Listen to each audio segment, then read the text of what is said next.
Arc-en-ciel, la chronique. Nous sommes heureux d'être en ligne aussi avec notre général, monsieur François Chauvency, général de l'armée de terre, du cadre de réserve, expert sur les questions de guerre de l'information, animateur d'un blog sur les questions de défense et de sécurité. Monsieur général François Chauvency, bonjour. Bonjour monsieur. Bonjour et bienvenue dans l'émission Arc-en-ciel. Merci infiniment d'avoir accepté notre invitation pour la 3e fois après des différentes interventions concernant l'islam de France, mais aussi concernant la question au sujet du satellite marocain, qu'on a parlé un certain temps. Mais maintenant, puisque comme vous le suivez, comme vous le savez, nous préparons une boîte à idées qui permettra certainement à des gens qui suivent cette émission d'avoir des éléments pour faire sortir l'islam de France ou en France de cette crise qui est très dure à supporter par les musulmans eux-mêmes. Général, ma question, comme vous le savez, Monsieur le Président de la République, après la décision d'initier une organisation avant la fin du premier semestre 2018 sur l'organisation de l'islam de France. Quelle proposition, autant qu'expert, autant que quelqu'un qui connaît ce dossier de l'islam, même aussi sur le plan armé, quelle proposition que vous pouvez faire à notre auditoire à travers cette émission? Ouais, je dirais que, est-ce que j'ai des propositions nouvelles à faire? C'est pas sûr, mais ça peut venir. Dis simplement, aujourd'hui, l'islam de France, ou la perception de l'islam en France, est en mauvaise posture. Ce que l'on peut tirer de l'expérience des armées proprement dites, c'est bien là-dessus que je vais me positionner, c'est que les armées rassemblent beaucoup de Français de toutes les religions. Et il est certain qu'il n'y a aucun fait aujourd'hui qui puisse montrer que dans les armées, il y a un problème religieux. Ce qui veut dire que quand on vit ensemble avec des religions différentes, dans une structure bien organisée, avec des règles bien respectées, il n'y a pas de problème quand on est croyant ou quand on n'est pas croyant, qu'on soit musulman ou chrétien. Ça, c'est une réalité d'aujourd'hui. Et il est tout à fait normal que ce que vient de sortir le ministère des Armées sur l'expression de la laïcité dans les armées et son organisation puisse servir d'exemple à un islam de France qui n'est pas très bien dans sa peau, oserais-je dire. Les institutions religieuses musulmanes qui ont été créées depuis d'ailleurs l'ère Sarkozy, enfin bien avant qu'il soit président de la République, ont montré que finalement elles ne répondaient pas à la question de l'islam en France. Or, il y a un vrai souci qui est tout Français de confession musulmane doit pouvoir exprimer sa religion en toute, liberté, mais aussi dans les lois de la République. Et je crois qu'aujourd'hui, la vraie question est-ce que l'islam de France accepte réellement ou pas les lois de la République? Et si on peut l'aider à respecter les lois de la République pour que chaque musulman se sente bien dans l'expression de sa croyance, il y a sans doute des choses à faire. Ils ont parlé de la laïcité militaire. De quoi il s'agit réellement? Parce qu'on parle de la laïcité militaire. Il y a d'autres laïcités à part la laïcité militaire? Non, je crois que ce que a voulu dire la ministre des Armées sur cette question-là, c'est qu'il n'y a qu'une laïcité, bien entendu. Mais il est certain que ça peut offusquer un certain nombre de personnes de parler de laïcité dite militaire. C'est ça. Ce qu'on veut dire par laïcité militaire, c'est qu'en fait, les militaires, dans la pratique des religions au sein des armées, ont manifestement une méthode de respect et d'organisation qui permet à la religion de ne pas poser de problème. Je crois que c'est ça la vraie question. Aujourd'hui, vous avez évoqué dans l'introduction finalement la crainte des musulmans d'être, oserais-je dire, je vais prendre un mot à la mode, stigmatisés de par leur expression de la foi. Je dirais que l'armée, qu'est-ce qu'elle montre? L'armée est une structure organisée avec des règles qu'on respecte et que chacun accepte de les respecter pour une mission que nous accomplissons en commun pour la collectivité nationale. Voilà, donc il y a bien un endroit dans nos institutions où les règles sont édictées, où chaque individu est respecté mais respecte aussi ses règles et qui fait que cette institution fonctionne. Si on met ça au niveau de la nation française, nous voyons bien qu'aujourd'hui il y a un souci. Donc, je dirais que laïcité militaire veut dire les militaires ont trouvé une méthode pour vivre ensemble qui n'est pas nouvelle, parce que ça fait pas des siècles, mais des dizaines d'années que des différentes confessions sont au sein des armées et ne posent aucun problème, et que peut-être que l'exemple montré par les armées, par leur organisation, leur manière de respecter les croyances, tout en n'oubliant pas que ce qui prime, c'est la République, eh ben c'est possible, et pourquoi pas s'en inspirer au sein de la société civile. Justement, c'est la question que beaucoup de monde qui se pose, vu les différents débats, déclarations des uns et des autres. Il y a une question qui s'impose. Est-ce que la France connaît déjà le modèle de l'islam qu'il veut? Alors, on revient à votre question première, pour laquelle je dis que j'aurai peut-être des idées. Je n'en étais pas sûr sur, je dirais, la boîte à idées, sur l'islam en France, comment ça peut bien se passer, oserais-je dire. Bon, vous savez, mais je ne suis pas le premier à le dire. Peut-on accepter que des cultes musulmans soient soutenus par des États étrangers? Dans un premier temps, pour moi, c'est non. Bien sûr. Donc quand on dit islam de France en France, cela veut dire que c'est l'État français, et c'est mon idée plutôt, même si c'est un État laïque qui ne finance pas les cultes, c'est l'État français qui assure la bonne place de la religion en France. Pour une raison très simple. La République passe d'abord. La religion se soumet. Nous avons eu ça avec les catholiques en 1905. On a eu ça peut-être aussi avec les protestants au XVIe, XVIIe siècle. Aujourd'hui, nous avons l'islam en France qui ne trouve pas forcément sa place. Mais la première place qu'il doit avoir, c'est un islam français, sans soutien étranger, avec non-protection, je dirais, d'États étrangers sur l'expression du culte musulman en France, et puis aussi, sans doute, des imams français qui ne viennent pas donc de l'étranger pour prêcher dans les mosquées. Écoutez, ça on le voit aussi dans la construction des lieux de culte, et malheureusement qui sont assez nombreux. Donc, comment, selon vous, l'État, avec cette contrainte de la laïcité, avec cette contrainte de la séparation aussi des pouvoirs, comment peut-il agir pour gérer ce dossier épineux? Comment? Parce que là, c'est la question, c'est comment maintenant? Alors, le comment, je dirais que moi j'ai un peu réfléchi sur cette question-là il y a quelques années dans 2-3 articles. On a la chance, même s'il y en a qui n'aiment pas, d'avoir au moins un système qui permet un certain financement du culte, quel qu'il soit. Je parle du culte du Concordat qui se trouve en Alsace-Moselle. Donc nous avons une structure juridique qui déroge à la loi de 1905, qui permettrait, je pense, en partie de répondre à la question. Déjà, par exemple, pour la formation des imams, c'est-à-dire financer la formation des imams français dans un lieu où effectivement toutes les règles sont à apprendre, elles sont connues. Je dirais que là nous avons une occasion qu'il faut utiliser. J'ai eu le témoignage, moi il y a 2-3 ans, finalement de l'échec de la formation des imams dans une université. Les universités qui formaient les imams ont bien vu qu'il y avait un échec, non pas parce que les imams n'étaient pas bons, non, ils étaient formés. Le problème c'est que après les imams ont besoin aussi d'avoir peut-être une manière d'être rémunérés en tant qu'imam. Et ça, c'est effectivement l'État français ne peut pas le faire. Mais en revanche, il y a des endroits comme l'Alsace-Moselle qui pourraient peut-être le permettre, car je pense aussi qu'un imam, il fait des études certes, qui sont pas très longues d'après ce qu'on lit, mais qui en revanche, après, il a quand même besoin de vivre, et là, c'est un petit peu le problème. Et là, je reviens à mon financement par d'autres États qui vont financer cette formation. Voilà. Et quand on regarde d'ailleurs ce que fait le Maroc forme aujourd'hui d'une manière, je crois, assez efficace, des imams parfaitement connaissant bien les règles. Bon, voilà. Mais ça, c'est dans un État étranger. Et moi, ce que je viens de vous dire, c'est que je ne crois pas que ce soit acceptable à terme qu'on continue d'avoir des imams formés à l'étranger, quel qu'en soit le pays d'origine. Des imams français, obligatoirement, en France, peuvent avoir la formation qu'il faut, ils doivent l'avoir. Donc là, la solution technique, je vous en apporte une qui par le jeu juridique, par le Concordat en Alsace-Moselle, permettrait déjà de répondre à une partie de la question.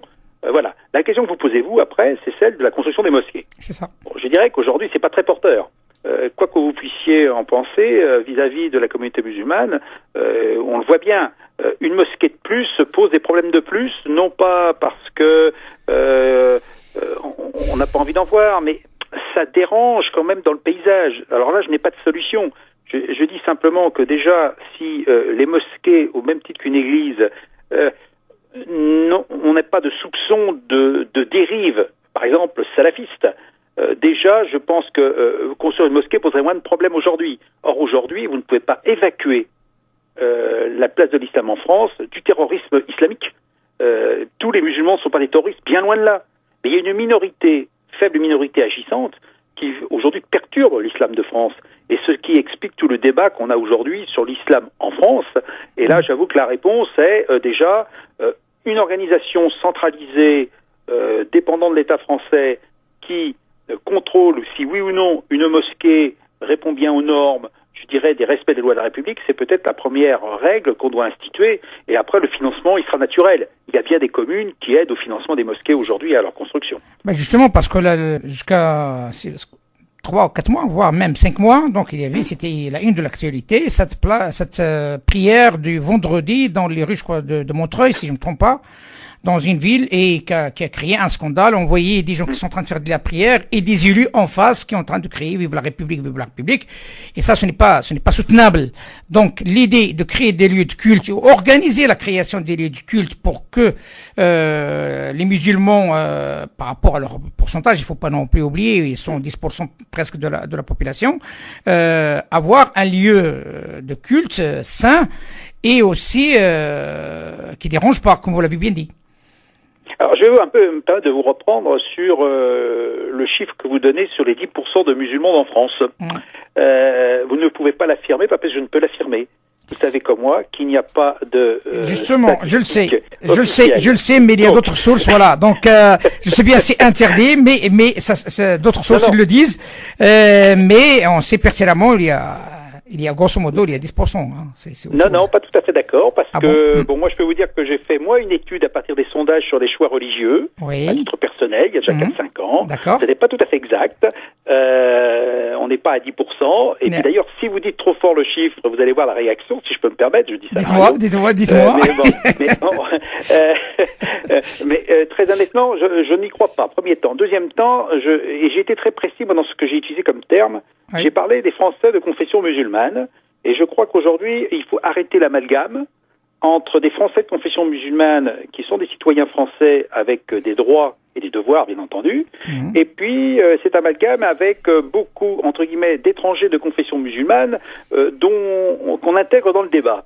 Et il y a peut-être 8 à 10% de musulmans en France, mais ça ne veut pas dire qu'il y a 8 ou 10% de Français de confession musulmane. Non, je parle pas de Français. Voilà. Je parle des musulmans en France. Nous sommes bien d'accord. Voilà. Et là, vous soulevez exactement le problème que j'ai évoqué tout à l'heure sur l'influence d'États étrangers ou de populations étrangères. Et là, vous êtes obligé d'élargir le débat, à mon avis, sur aussi une partie sous la forme d'une certaine forme d'immigration. Et là, vous arrivez à un autre problème de polémique, qui est effectivement, quand vous mettez l'un et l'autre, qui sont quand même un peu liés, d'une manière plus ou moins directe, à une cristallisation des ressentiments, à un refus, effectivement, et vous évoquez très justement la réaction d'élus face à des prières de rue, mais je pense que beaucoup de Français partagent exactement le même point de vue, qui sait même un certain nombre de Français de confession musulmane, parce que il y a des choses qui aujourd'hui ne passent plus, et ça vous ne pouvez pas l'éviter. Si on veut que l'islam trouve sa place en France, avec tout ce qui se passe depuis des années, il va falloir accepter qu'il y a des choses qui ne se font plus, et que tout se fasse bien dans les règles de la République, dans le respect de la République, dans le respect de la laïcité. Et ça, c'est ça un peu peut-être ce qui est reproché à la communauté musulmane en général. C'est qu'on a le sentiment, pour ceux qui ne sont pas musulmans, de voir effectivement des personnes qui, au nom de la religion, se permettraient de remettre en cause le fonctionnement de la société, sinon de la République. Et donc, moi je comprends tout à fait le président Macron, et bien sûr la ministre des Armées, qui mettent en place des modes d'emploi en quelque sorte, du mieux vivre ensemble, mais avec des règles communes, et qui n'oublient jamais que la République passe d'abord, et que ce n'est pas la religion qui doit imposer ses règles. Et vous savez comme moi que les groupes minoritaires, notamment dans la communauté musulmane, veulent faire changer les règles pour que la religion s'impose finalement aux lois de la République. Donc, on ne pourra pas aller dans ce sens-là, et vous le savez comme moi, donc il faut trouver des modes de fonctionnement qui s'assurent que les lois de la République sont appliquées, et si je peux me permettre, que la religion, quelle qu'elle soit, se soumette aux lois de la République. Et là, c'est un vrai débat sans doute interne à la communauté musulmane. Écoutez, comme vous l'avez bien, non, mais comme vous l'avez bien expliqué, il faut admettre deux choses générales. Il y a deux choses qui sont importantes. On trouve comme quoi dans les deux côtés, il y a deux extrêmes.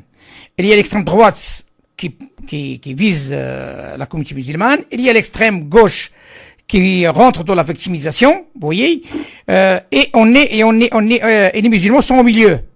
Sauf que tout simplement, il y a même cette république et cette démarche républicaine de quoi vous parlez, les musulmans ont besoin d'informations.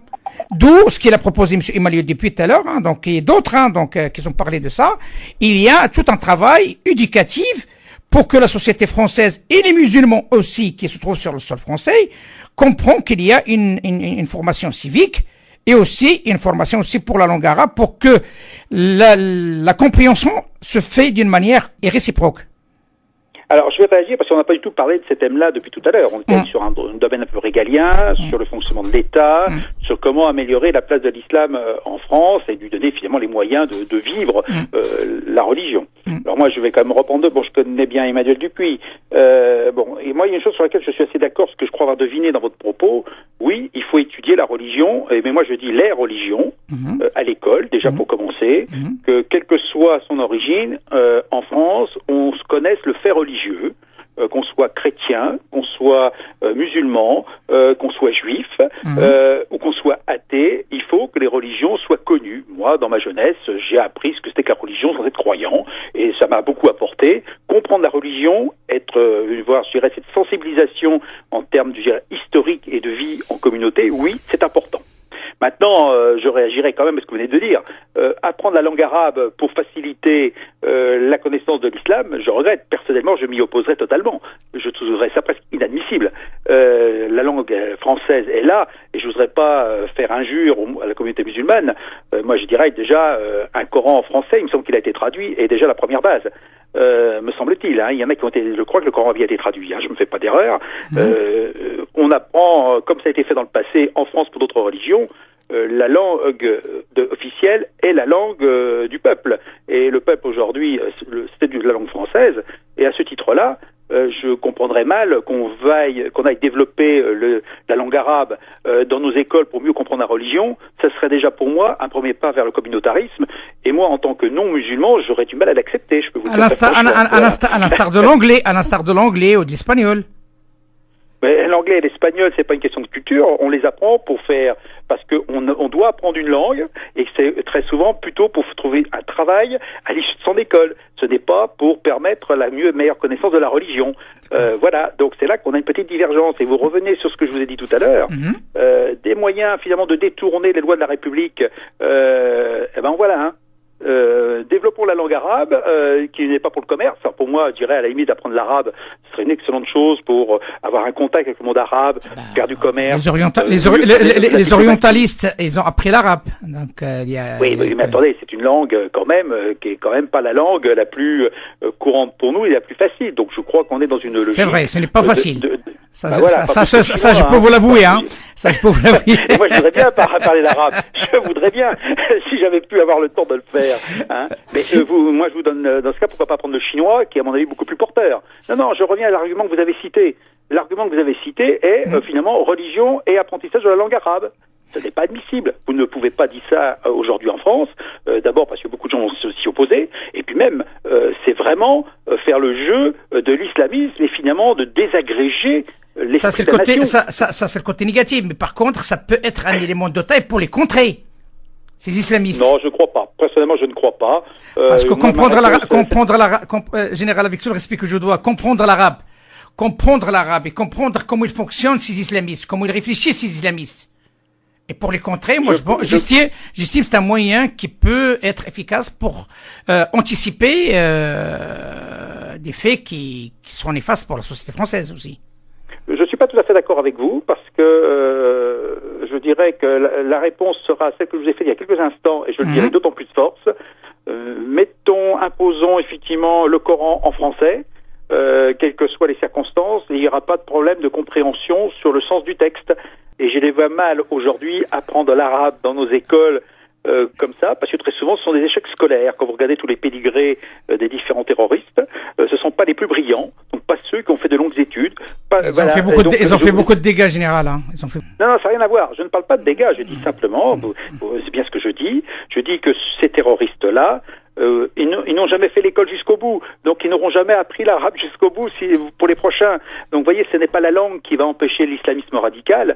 L'islamisme radical, à mon avis, est dans un autre domaine. Ce sont des appétits de revanche, des problèmes personnels, un peu d'islamisation par des gens un peu extrémistes qui les manipulent, mais ce n'est pas la langue arabe qui va changer le problème. Je dirais simplement, revenons à la religion. Je crois déjà que c'est le cadre familial qui est important. Ensuite, c'est l'école où effectivement on doit apprendre ce que c'est que la religion. Et puis c'est les lois de la République qui empêchent toutes les dérives religieuses, d'où qu'elles viennent, de telle façon que la communauté nationale existe. Et le premier lien de la communauté internationale, c'est dans la Constitution française. Et j'ai bien dit la Constitution française, c'est bien la langue française. Donc vous voyez, il faut rester cohérent à mon avis avec le fonctionnement de notre État et introduire des ferments, oserais-je dire, étrangers dans notre fonctionnement, non contrôlables totalement, ça deviendra à terme un danger pour l'unité nationale. Donc je ne pense pas que la proposition que vous faites, ou qui a été faite par l'un de vos interlocuteurs avant, sur une meilleure pratique de la langue arabe, un apprentissage de la langue arabe dans l'école pour lutter contre ça, soit le bon argument. Il y a sans doute beaucoup d'autres choses à faire que cela.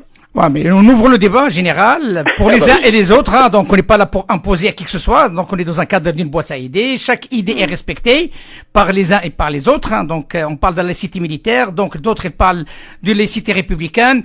Et une chose qui m'interpelle, j'aimerais bien vous poser une question là-dessus. Là, vous avez parlé tout à l'heure du financement, de mode de financement. Il faut qu'on arrête le mode de financement de l'étranger. Comment vous comptez financer ce dossier de l'islam ici en France par des moyens français? En tenant compte, on est dans un pays laïque.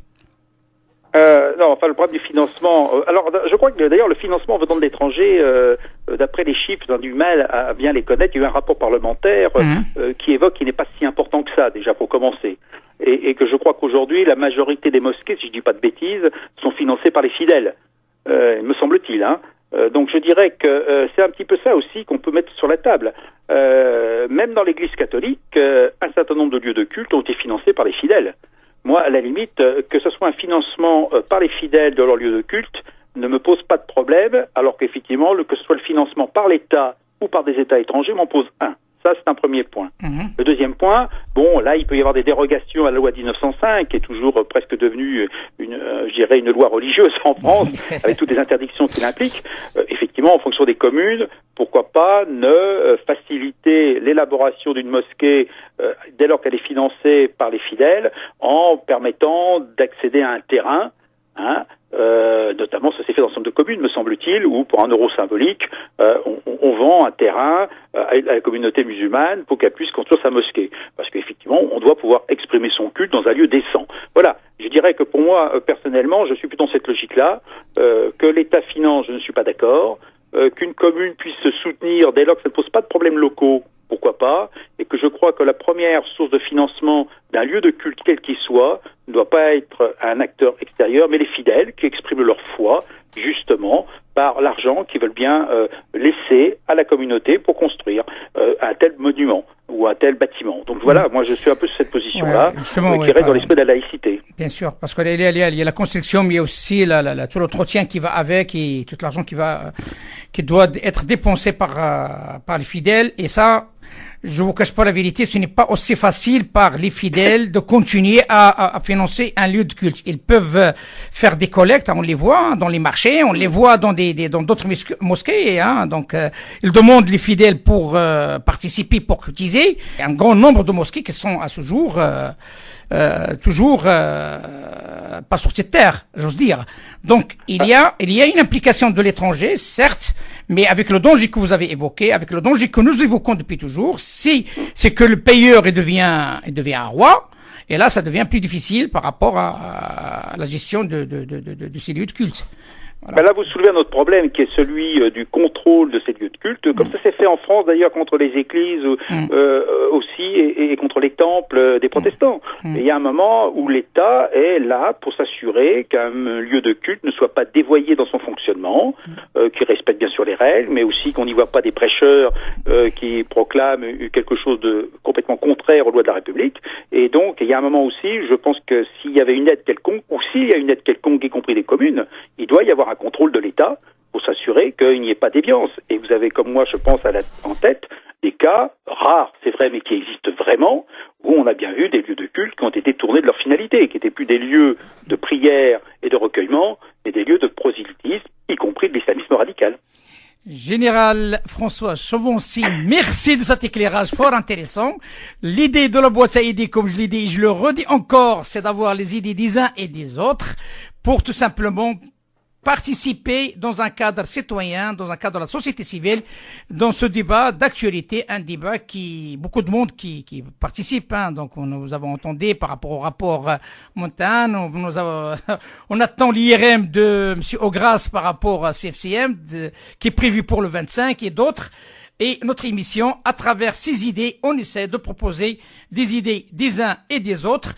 Et c'est pour moi, c'est un immense plaisir d'avoir l'idée d'un général de l'armée française et surtout à travers cette dernière sortie concernant l'armée, la laïcité militaire avec le respect des lois de la République. Général, merci infiniment d'avoir accepté notre invitation. Merci à vous et bonne fin d'après-midi. Merci à vous aussi. Au revoir, monsieur. Au revoir. Au revoir.